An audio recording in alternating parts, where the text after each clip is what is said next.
Well, I'm in a 2017 Corvette C7, which is my baby. I absolutely love this car. One of the things that I wish it had was the Z51 package. I know, it's just a base model C7 automatic. I know.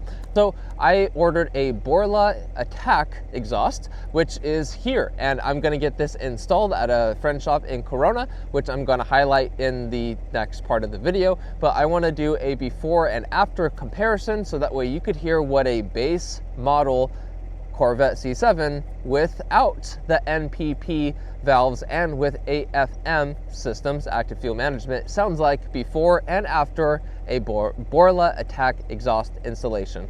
Let's do it.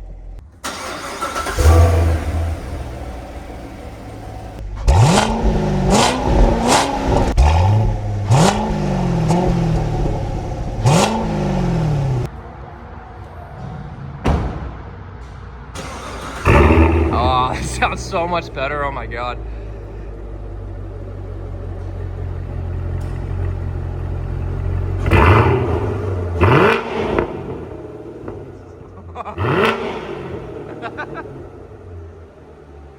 That is crazy.